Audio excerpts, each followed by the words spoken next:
Welcome to The Explainer. Today we're stepping way back to the year 9 AD. We're going to examine a catastrophic military collapse that literally redrew the map of the world. The Battle of Teutoburg Forest. It's a story of ultimate betrayal, total devastation, and honestly, the establishment of Europe's modern boundaries. The sheer scale of this event and just how long its geopolitical consequences lasted, well, it's absolutely fascinating to unpack. Let's get right into it. 3. Just 3.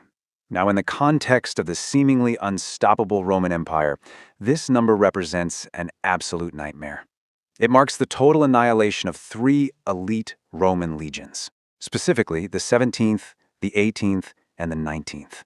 We're talking about tens of thousands of Rome's most highly trained, highly disciplined soldiers effectively wiped off the face of the earth in a single devastating event.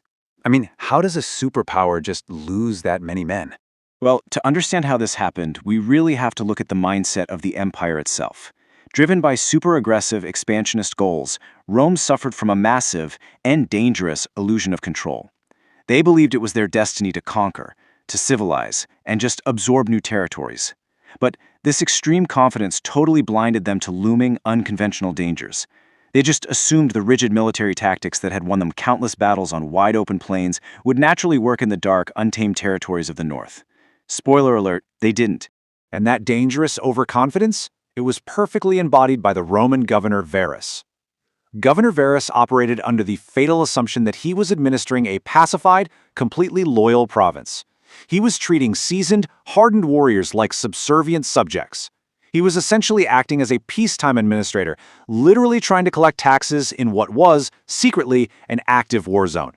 This staggering overconfidence and severely misplaced trust completely set the stage for one of history's most fatal traps. Now, enter the architect of this trap, the Germanic chieftain Arminius. And here's the crazy part. He wasn't just some outsider. He actually held Roman citizenship and had served as an auxiliary commander. He was a trusted knight within the Roman military machine. Because of this, he understood their language and their rigid military tactics intimately. So, Arminius flawlessly exploited the misplaced trust of Governor Varus. He used his inside knowledge to deliberately lure those 3 elite legions away from safety, pulling them directly into a deadly, highly orchestrated woodland ambush. So what we're looking at here is a fatal mismatch. On one side, Rome's rigid formations and expansionist mindset represent a military machine heavily designed for open plains and organized pitched battles, right?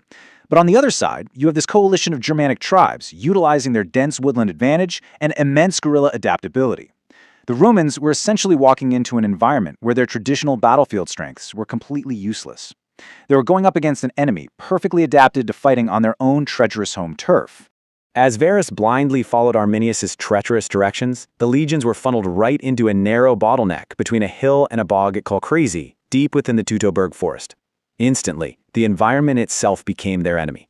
The dense, trackless woodlands and incredibly difficult terrain severely hindered the Roman troops. Suddenly, their heavy armor, their massive baggage trains, and those strict marching orders became huge liabilities in the claustrophobic confines of the forest. The environment was literally neutralizing Rome's military supremacy before a single sword was even swung.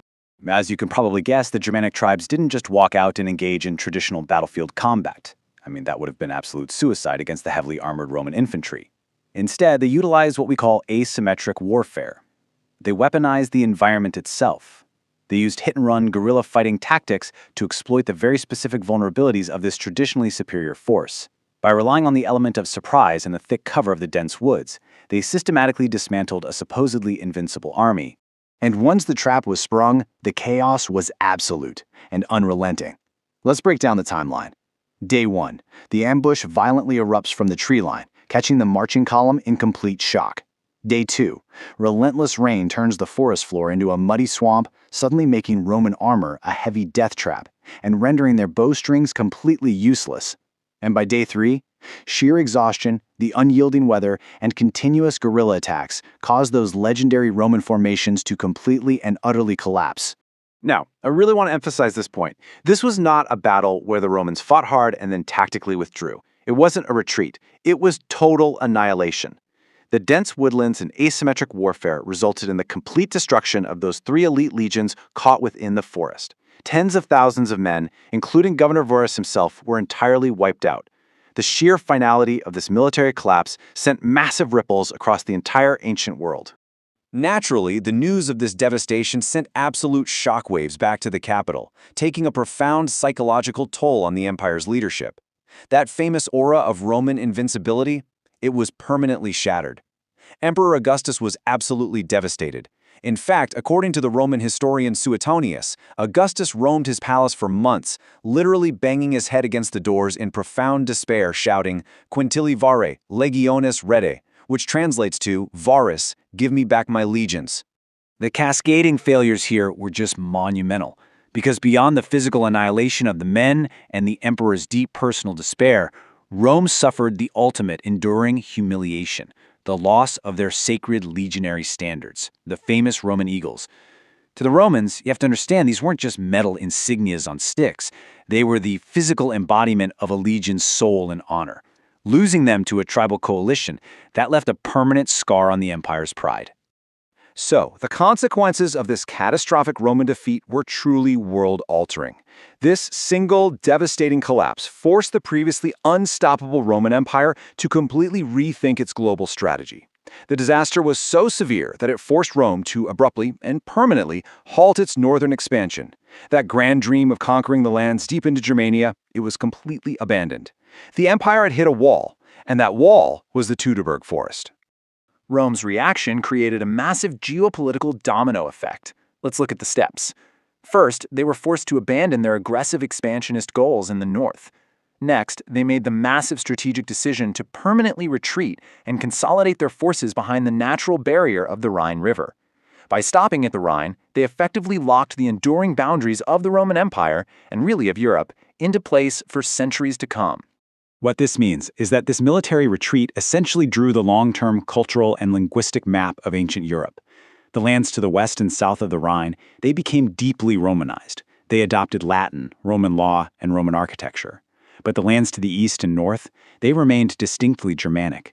And those deep cultural and linguistic fault lines, established by this one military shift, well, they still echo clearly across the map of modern Europe today. So it leaves us with a pretty massive question. What if Governor Varus had never trusted Arminius?